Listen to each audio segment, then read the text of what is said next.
I wish America loved black people as much as they love black culture. There's so many times that it gets cherry-picked and it gets piggybacked, but only when it's convenient. And sometimes it happens in entertainment and athletics. We're not here designed only to entertain. We're actually living and breathing human beings that have a multitude of intelligence, work ethic, discipline, and talent. We've overcome a lot just like so many other races. This didn't just start happening. You can Google. We've been sprayed with water hoses. We've been attacked by dogs. We've overcome it. Those words from Jalen Rose from Friday resonated with so many. The line, "I wish America loved black people as much as they love black culture," is one that I know a lot of us have thought about since then. Jalen, we're going to let you go first here. As society is demanding progress toward racial justice, what role can sports play in moving our country forward?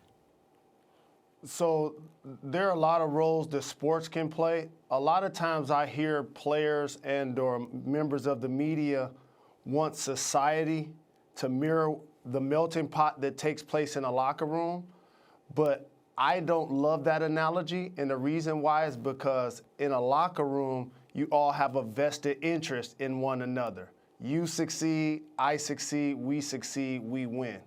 Versus with your fellow brother and or sister where you don't have a vested interest. As somebody that was born in the early 70s, a lot of this, to be honest with you, reminds me of my childhood. And in sports, you look back at moments. It's kind of like if I look back at my fashion over decades. All of us, you look back at your old pictures, you're like, man, was I wearing that outfit? Was I wearing that haircut? That type of thing.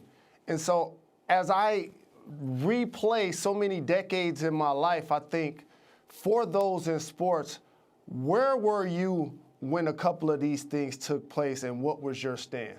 How did you feel about the Ali Summit that took place with Jim Brown and Lou Alcindor, now Kareem Abdul-Jabbar and Bill Russell?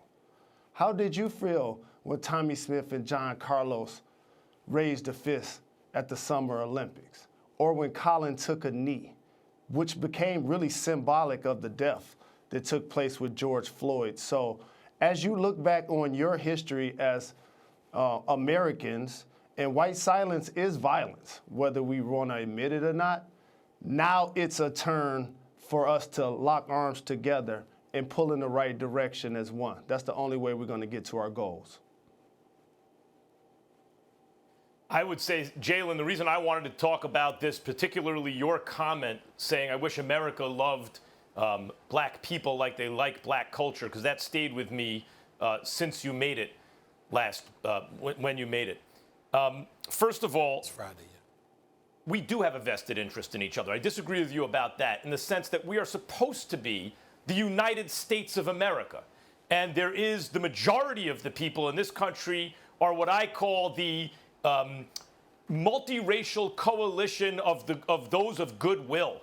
You know, that's the majority of us, but a minority of us, but that has a lot of power because they vote as a monolith in a block, are some white people who seem intent on trying to codify and keep the privileges they enjoy that others don't, particularly as the browning of the United States, so to speak, has accelerated in recent years. But I do think that the majority of us have a vested interest in each other. And as I said yesterday, the America Love It or Leave It crowd, if you really want to go by that motto, and I'd encourage you to join us, but if you really want to go by that motto, I'm not going to cede any kind of patriotic stance to you. Leave. If it's really love it or leave, then leave.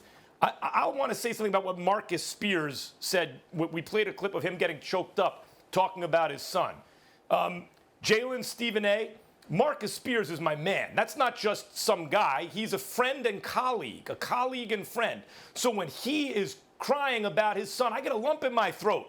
This is not just because it's another human being and I have empathy for human beings. It's because that's someone I know. And Jalen, of course, it's not black people aren't here just to entertain white people. But sports is an enormous part of popular culture, and it is a meeting place for everyone. It's a meeting place for everyone, and they're about to show us how to come back. staying 6 feet away from each other, come together 6 feet away. Sports is going to lead the way. We don't have much time, so I'm just going to say this. When you're an athlete, particularly a marquee athlete and beyond, you have such incredible influence, which you know, because obviously with the advent of social media, you've learned that on your own, and we've seen athletes exercise that power, and now we're seeing coaches of white descent exercising that power as well. And the one thing that I religiously have brought up over the last couple of days, guys, is that to see young white folks who can influence their parents, who are essentially overseers in this systemic system that we're under that has promoted and pushed racism and prejudice and things of that nature. They have the power to change not just the ideas and the minds of their parents and loved ones. They have the power to change America for the better. They're willing to assist us. We need to be willing to do the same. We all come together under a common cause. We move forward. And we are making Very that well said, change. Stephen A. And Go ahead. terms like shut up and dribble Yeah, we are. and stick to sports and people being upset because you're woke, it's because you're now conscious of what's taking place in our country.